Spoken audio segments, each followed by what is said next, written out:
interprets this text? Where's the power that taps down the questions in me? Why am I so afraid to ask this question? Those are the kind of questions that kind of led me. And I'll tell you, because I grew up in a holiness church where you sure enough didn't ask questions. And I grew up in a holiness church where the Hebrew Bible, which is my area, was always seen as a sideshow to get us to Jesus, right? Yes. A stepping stone. A stepping stone. So yeah, I don't believe that. I'm just going to say that already right now. There's no thin red line running through the Old Testament on its way to Jesus. It's just not there.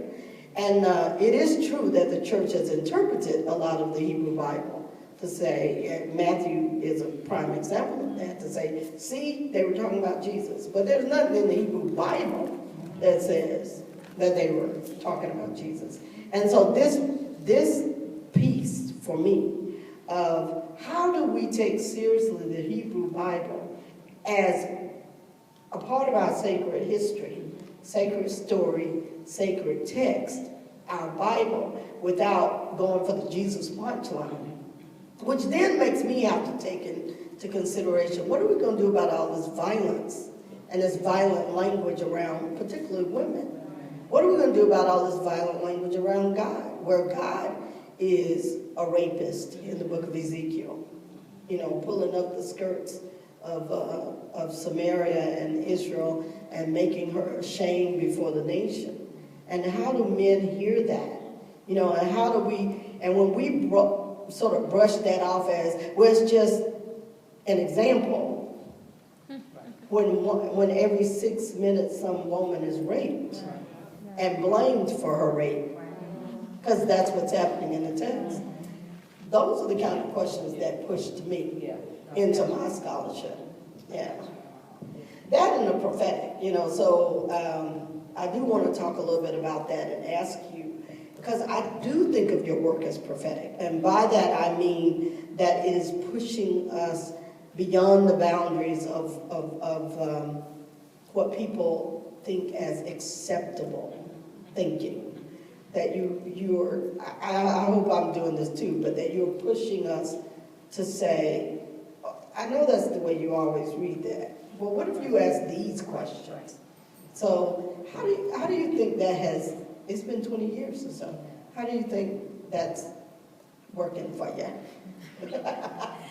Yeah, when I started the work, it was just one of those things where I couldn't get past the troubling text that I read.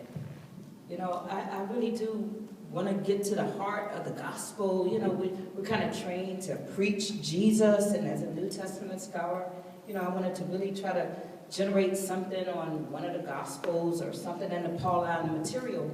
But I was just really concerned about the fact that the story of African women was just so missing in the Bible, and especially in the New Testament. And so I would look at the story of the Ethiopian eunuch, and it was wonderful, but I had no way of understanding where that eunuch came from. Who is this Candace or Kandake, which is a whole line of queens from Nubia? So who are these people?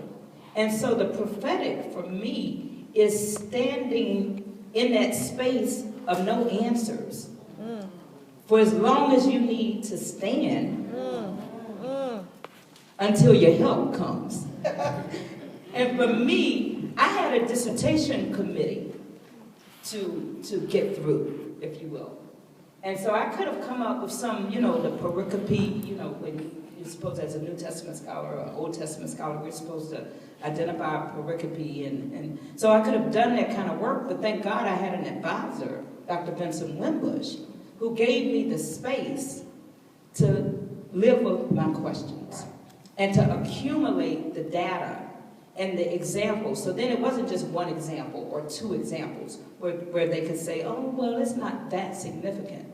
But when I went back and kept doing my research, I found example after example after example, which led to the book that I generated from that dissertation project. So for me, the prophetic is being willing to wait on God to provide the whole context for you to tell your story and for you to live out your ministry. And when it's truly prophetic, I believe, and I'm still living into this, it stands the test of time. Right.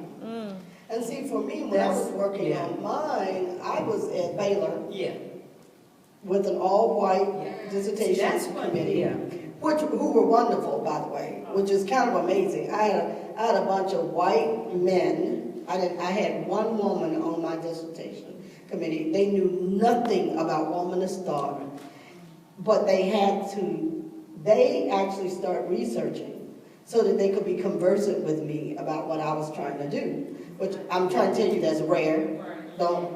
I promise you that's very rare. But the challenge for me was and we're still working